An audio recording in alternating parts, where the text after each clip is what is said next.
Hi hello welcome back to Teja Somkarna. This is Teja. మనము అమ్మవారికి ఇంకొక స్టైల్లో శారీ డ్రేపింగ్ చేసుకుందాము. సో నేను ఎలా చేస్తున్నానో మీరు చూసేయండి ఒకసారి. ఇప్పుడు శారీని మనం సేమ్ శారీ ఫ్లీట్స్ ఇలా నేను వీడియోలో చూపిస్తున్న విధంగా శారీ ఫ్లీట్స్ అనేది మీరు చేసుకోండి. సో ఫ్లీట్స్ చాలా ఈ శారీ డ్రేపింగ్ చాలా బాగుంటుంది. అమ్మవారికి ఎలాగో వరమహాలక్ష్మి ఫెస్టివల్ కూడా వచ్చేస్తుంది కదా, అందరూ వెయిట్ చేస్తుంటారు డిఫరెంట్ స్టైల్లో శారీ డ్రేపింగ్ చేయాలని చెప్పి. సో నేను ఇవాళ చాలా డిఫరెంట్ స్టైల్లో శారీ డ్రేపింగ్ చూపిస్తున్నాను, మీకు బాగా నచ్చుతుంది కూడా. మీరు కుంచెలన్నీ జాగ్రత్తగా చూసుకొని అటు సైడు ఇటు సైడు ఒక కుంచెలు కూడా మిస్ కాకుండా నీట్గా సర్దుకుంటూ క్లిప్స్ అనేవి పెట్టుకోండి. మీరు టూ సైడ్స్ కొన్నిగా తీసుకొని క్లిప్స్ పెట్టుకోవచ్చు, లేదా అన్ని కుంచెలు కలిపి ఒకే క్లిప్ పెట్టుకోవచ్చు. నేను ఇప్పుడు చూపించే ఈ శారీ డ్రేపింగ్లో అన్నీ కలిపి ఒకేసారి క్లిప్ పెట్టుకుంటే మీకు ఈజీగా ఉంటుంది.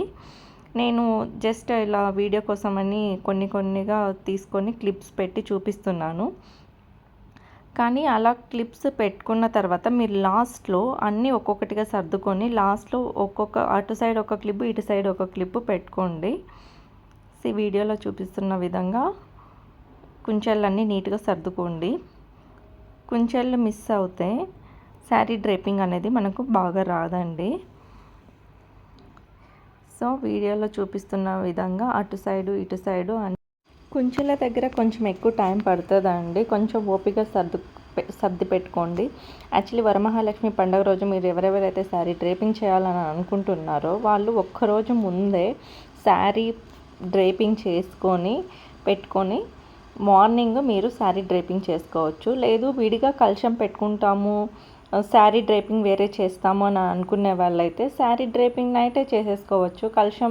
కలశంకి మనం బ్లౌజ్ పీస్ యూస్ చేస్తాం కదా, మార్నింగ్ వచ్చేసి మనము కలశానికి బ్లౌజ్ని మార్నింగే డ్రేప్ చేసుకొని పెట్టుకోవచ్చు అనమాట.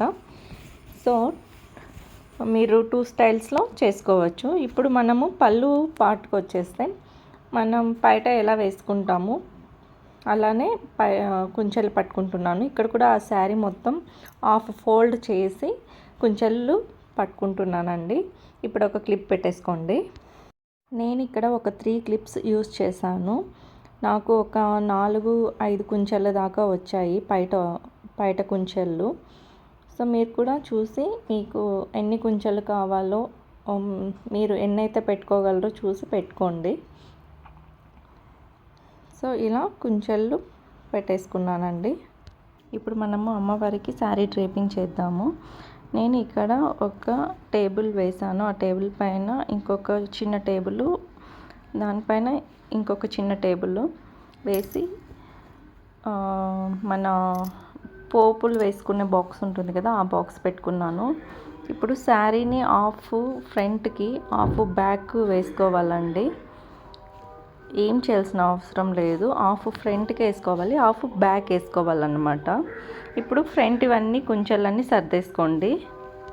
ఫ్రంట్ పార్ట్ మొత్తం కుంచెలు చాలా బాగా వస్తాయి, నీట్గా వస్తాయండి.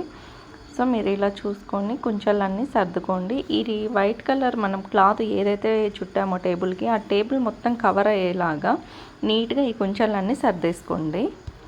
మీరు గౌరీ అమ్మవారికైనా లక్ష్మీదేవి అమ్మవారికైనా వరమహాలక్ష్మికైనా శారీ డ్రేపింగ్ ఇలాగే చేసుకోవచ్చండి. ఏ అమ్మవార్లకైనా కూడా మనం రూపులు వేరే మారుస్తాం కానీ శారీ డ్రేపింగ్స్ కాదు కదా, మనకు నచ్చిన స్టైల్లో మనం శారీ డ్రేపింగ్ చేసుకుంటాము.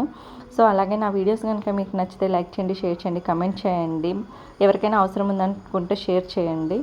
ఇప్పుడు మనము కుంచెలన్నీ సర్దేసుకున్న తర్వాత ఇంకొక పార్ట్ ఉంది కదా బ్యాక్ సైడ్, ఆ పార్ట్ మీరు ఇలా రైట్ సైడ్కి తీసుకోండి. ఇందాక కుంచెలన్నీ లెఫ్ట్ సైడ్ వెళ్ళాయి, ఇప్పుడు కుంచెలన్నీ రైట్ సైడ్ వస్తాయి అన్నమాట. సో మీరు ఇలా తీసి ఇప్పుడు ఆ క్లిప్ తీసేసి జస్ట్ అలా అంటే అన్ని కుంచెలు అలా సపరేట్ అయిపోతాయి, చాలా నీట్గా వచ్చేస్తుంది. మీకు చూడడానికి కష్టంగా ఉంది అని అనిపిస్తుందేమో కానీ లేదండి, మీరు ట్రై చేయండి ఒకసారి, జస్ట్ చాలా ఈజీగా వచ్చేస్తుంది మీకు.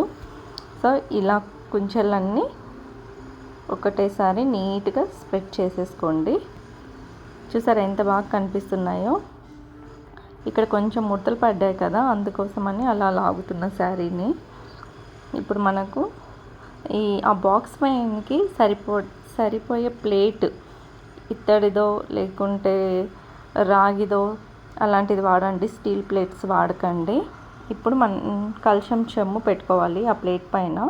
అలాగే ఆ బాక్స్ నిండుకు బియ్యం పోసి పెట్టుకోండి, లేకపోతే అంటే మీ సాంప్రదాయం ప్రకారం కలశానికి వాటర్ వాడతాము, బియ్యం కూడా వాడతారు కొందరు.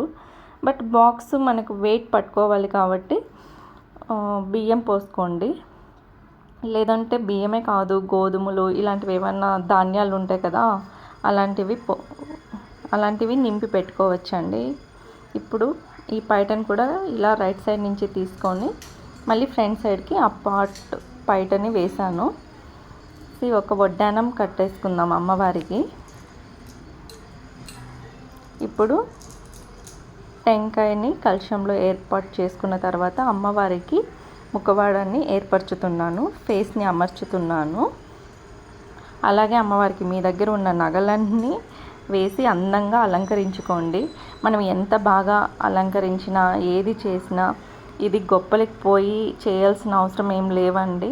యాక్చువల్లీ మనకు భక్తి శ్రద్ధతో మనం అమ్మవారిని కొలుచుకుంటే చాలు. ఆ రోజు సంవత్సరానికి ఒక్కసారి వచ్చే పండగ కాబట్టి మనం భక్తి శ్రద్ధలతో అమ్మవారిని ప్రార్థించాలి వీటన్నిటికంటే కూడా. అలాగే నేను హ్యాండ్స్ డిఐవై చేశాను అమ్మవారి కోసం అని చెప్పి. ఇప్పుడు ఆ హ్యాండ్స్ని కూడా ఇలా ఏర్పాటు చేసుకుంటున్నాను. సో ఇదండి ఇవాల్టి వీడియో. నా వీడియో కనుక మీకు నచ్చితే లైక్ చేయండి, షేర్ చేయండి, కామెంట్ చేయండి, సబ్స్క్రైబ్ చేసుకోండి. అలాగే మీ ఫ్యామిలీ ఫ్రెండ్స్కి కూడా షేర్ చేయండి. Thank you for watching.